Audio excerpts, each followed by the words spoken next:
Right. So, hi guys, welcome to my channel, Know Everything. So, today I have invited my friend, uh, whom I went to college with, and I will give a brief about him. He went to college with me, which is Vella Institute of Technology. From there, he wanted to pursue in cybersecurity. So, he went to US for masters, and then in his second year, which is master's final year kind of stuff. He got his summer internship in one of the biggest firm in the world, that is Tesla. And in this video, we're gonna cover two things importantly.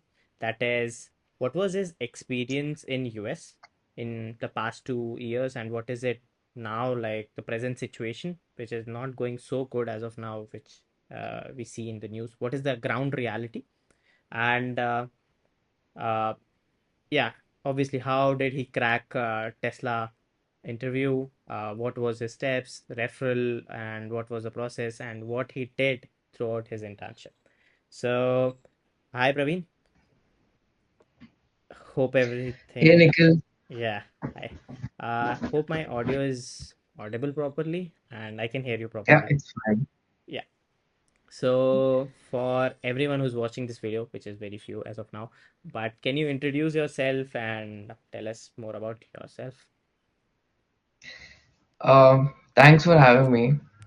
So my name is Praveen, and like we were in bachelors from VIT. We were hostel mates for almost 4 years. Um I say almost because COVID hit in between, and we were only there for like 2 years in the hostel and in college. So I'm originally from Bangalore, and I did my bachelor's in VIT as mentioned, and me and Nikhil were hostel mates, and we were like doing BTech in computer science. And from doing BTech, I immediately started doing masters in Syracuse University in US, particularly in cybersecurity. And right now, I'm on the hunt for cybersecurity jobs, particularly in Syracuse, cybersecurity domain, that is like defensive side of cybersecurity. Um, so in between, I did a summer internship at Tesla where I was a threat analyst. Did some day-to-day works on domain takedowns and threat research focused side of things. So that's a bit about myself, and we'll talk about more of how we got into, how I got into cybersecurity and what was my vision into doing masters in cybersecurity and coming into this domain. Right. So, all mostly people as of now want to go to US, and it's pretty tough as of now, the situation. But many of the fourth year people or third year people want to know that is it worth going as of now? Or before going to that, let's just understand what you went through. What was the situation? How was the process, like visa approvals, and then you went to US settling. How did you find places? Can you you knew people from there, or how did you meet people? How did that happen? So I was the first generation to step into any country outside of India. So I had no one in US. I knew no one, no family members, not even friends or seniors. So it was a bold move from my side to pursue something in cybersecurity outside of India and particularly in US. Uh, so my choice, my thinking began in the third year of my VTech about why should I go to masters and why not in India. So that was a time where I started researching about different roles that's available in cybersecurity, and I kind of figured out that there's not much of a scope for like technical side of security things in India, and obviously the universities in US is far more advanced in terms of facilities and on-premise technology stuff, and the kind of environment, student environment that has in US is pretty good. So that was my main reason to pursue masters in security and eventually get some experience in the industry as well. Right. So that was my thought process Mm-hmm. of why I came to US for the masters. Mm-hmm. And coming to visa process and university selection, Mm-hmm. so I had a vigorous thinking of what university to select and uh, what should I pursue next in terms of like should I go for masters in CS or masters in cybersecurity? Am I limiting myself to cybersecurity? So these were the thoughts I had, and I'm pretty sure people would have these thoughts when choosing a program or university and country specifically. So what I would say is, no matter what country you're going to, just try to understand the reason behind why you want to go outside. uh, why not just India? What are you getting more in outside country than what you're getting in India? So that is the main important thing. If you can't find more reasons, then why should I go out? Then probably it's better for your career to be in India or vice versa. So Right. So, uh, what about the rent? Like, how did you find houses? That's like, so so once I applied to universities and I finalized Syracuse University uh, because of the scholarship that I got here and the reputation it had. So, and also the main reason was the living expenses. So I had admits from ASU and Indiana University, Northeastern University.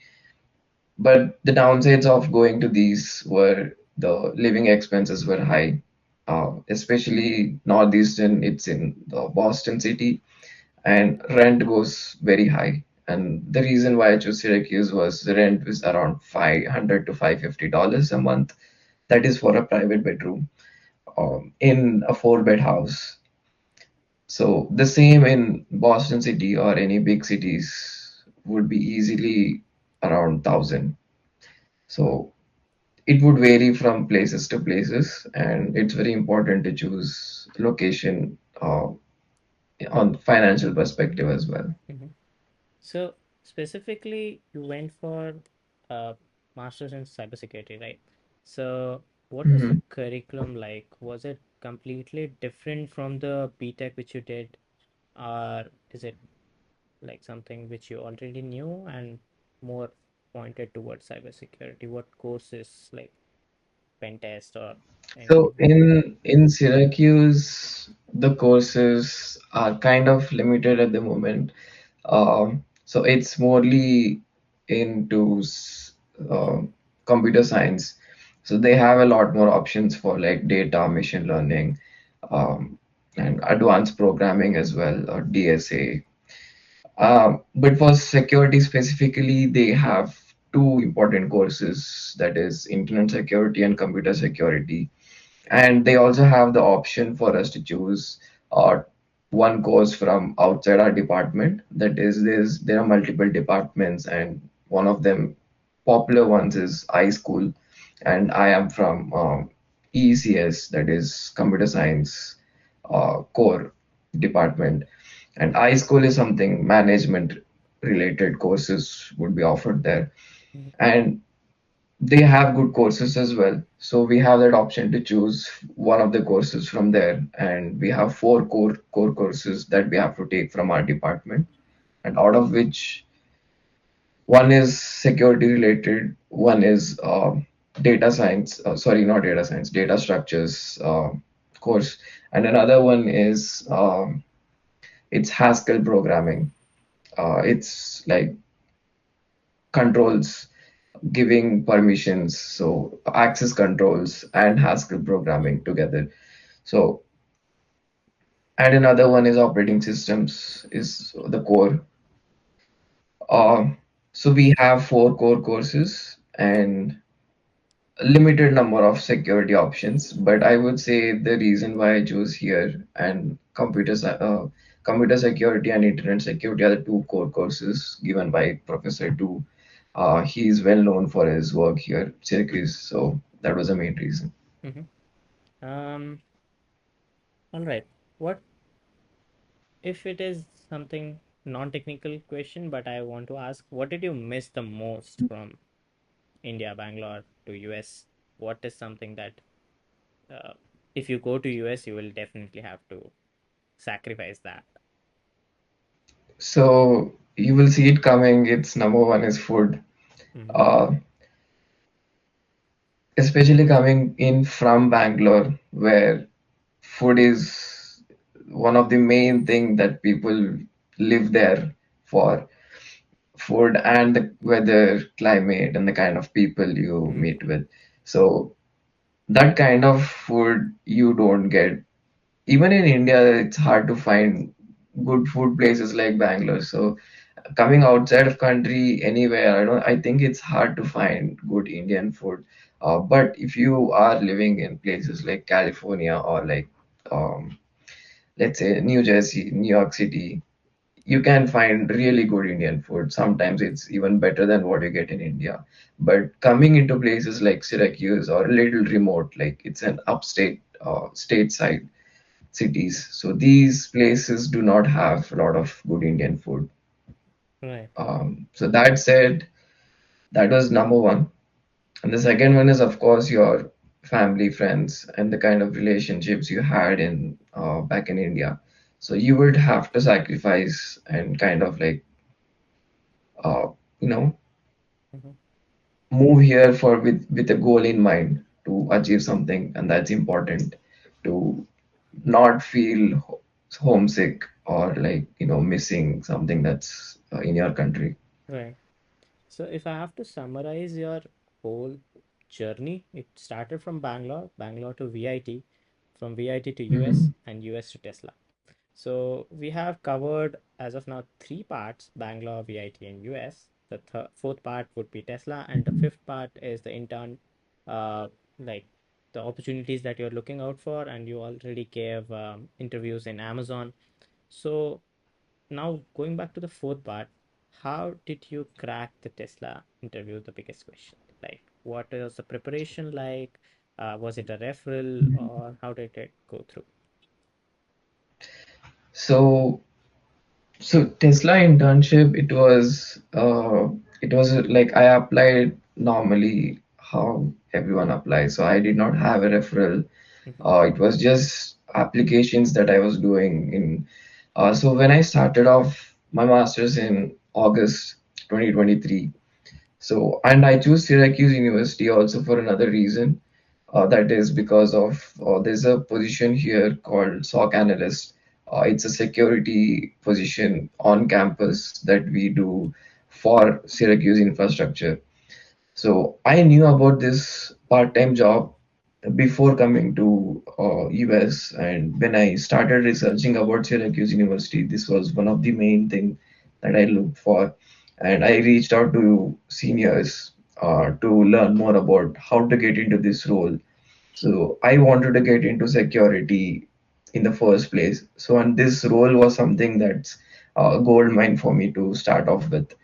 Mm-hmm. So I think targeting that, I got into the position, part-time position, and I started off my position in October month of 2023, and that really helped me to push my application to be good for internship in Tesla. So it was all a series of incidents that put me to be a good applicant for Tesla. Mm-hmm. And going from there, of course, it was the genuine interest in security and the zeal to learn in the field and to be active and like doing competitions. So that there's another thing in Syracuse that they have the security club that they host security events and they take you to different cities and participate in competitions with other universities as well. So it's like a defensive competitions, CTFs. You'll be given some servers. You need to harden those endpoints from like live attacks that's people are doing on it. Mhm. So things like these and interest in these definitely pushed me to become that good applicant. And uh, the interview and like how it was obviously good. Like it was like a 3 round interview. Mhm. One was like HR, recruiter round, which was mostly like screening, and the second round was from one of the lead technical lead, team lead. Basically, it was Mhm. a threat analyst, senior threat analyst. That was mostly into how interested I am in security field. So for interns, they don't usually go full deep into like how full-time interviews happen. Mhm. But here they gauge your interest in security and the kind of work you have done that shows your interest. So Right. my background coming in from CS, Mhm. moving into SOC position and then doing multiple CTFs, projects and competitions. So that was tested in that interviews. Right. So, if I can understand it, resume played a vital role, and what to keep in resume, there were a series of incidents that happened from the part-time, from hackathon, and I guess if you can share your GPA would be high too to get into Tesla. No, they did not even ask a single time about my GPA. Mm-hmm. Uh, Right. I think GPA matters when you are going for universities. Like university look at your BTech GPA for admissions. Mm-hmm. Um, and of course, even if there are companies like Amazon, Meta, Microsoft, they don't look at your GPA. Mm-hmm. They just look at your work and the kind of experience that you've done. So I have a GPA of 3.55 out of 4, Mm. Okay. which is decent. It's not great Oh. and it's not bad. It's like decent. Mm-hmm. So I would say don't heavily rely on getting that 4 point GPA and then keep on studying. Just focus on things that you're interested in. I totally agree because there were people in our college too who were having Yeah. GPA, CGPA as 7, 7.2, but they cracked Google, Microsoft, and Amazon. So Yeah. that's completely true. And I don't agree with that. Like 3.5 is bad or decent. I feel it's good, but yeah. Um, Going ahead with the pay, what does Tesla pay for their summer interns? So it again depends on the kind of role you go into, the kind of teams. So usually for software engineers, the pay is high.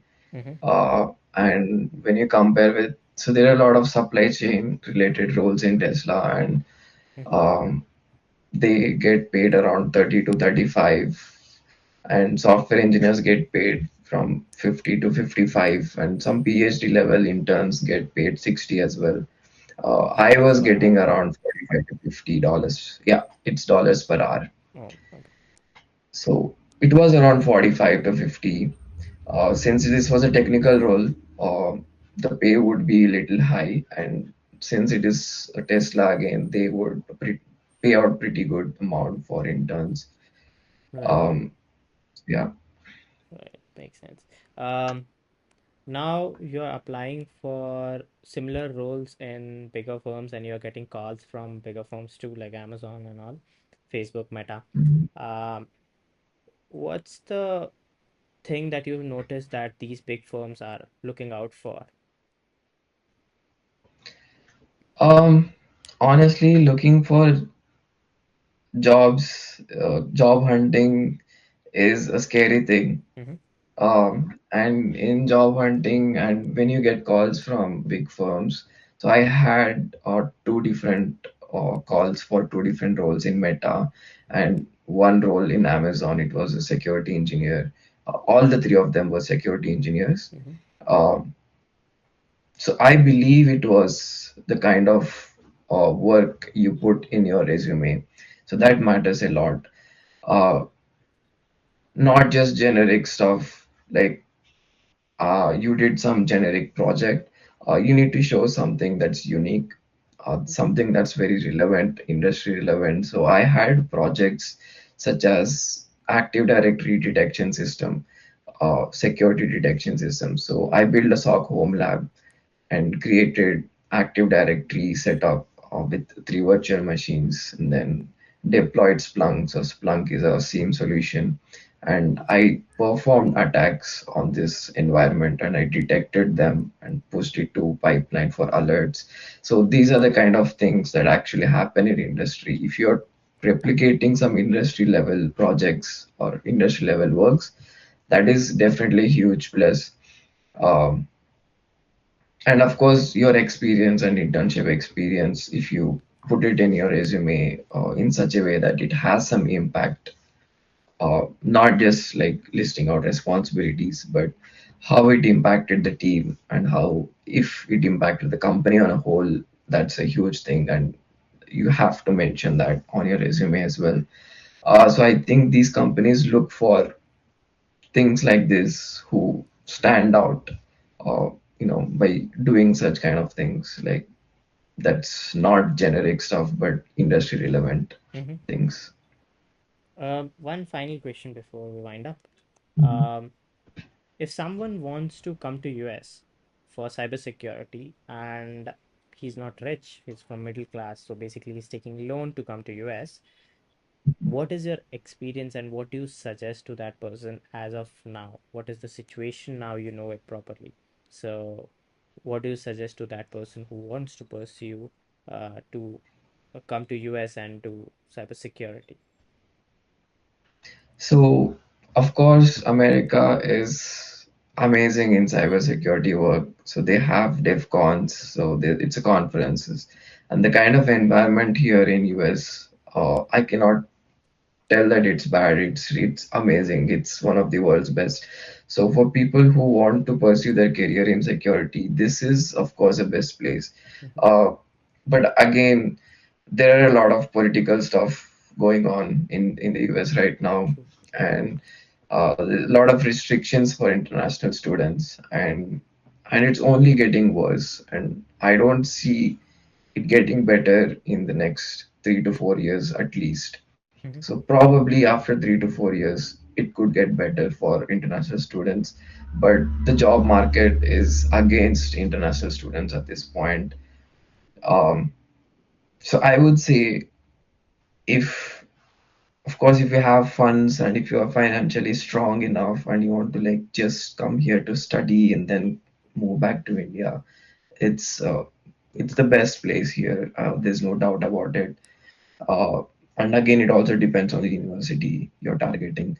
Mm-hmm. So, like Carnegie Mellon, Georgia Tech. Georgia Tech is pretty much affordable in terms of like Carnegie Mellon or like Columbia University, and even New York University in the New York City. It's a pretty good cybersecurity program, but it's really expensive.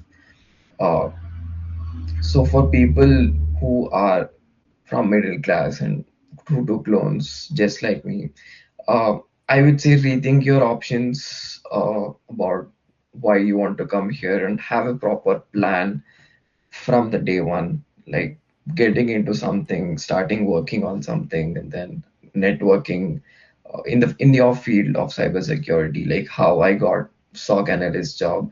So try to research more about how you can start doing things like that. So that would really boost your profile. And again, it's a matter of luck when you are applying for jobs in this job market. It's Mm-hmm. also a matter of luck, like to get callbacks and to Mm-hmm. get noticed. Uh, but primarily, you have to be strong technically and in the subject matter. Agree.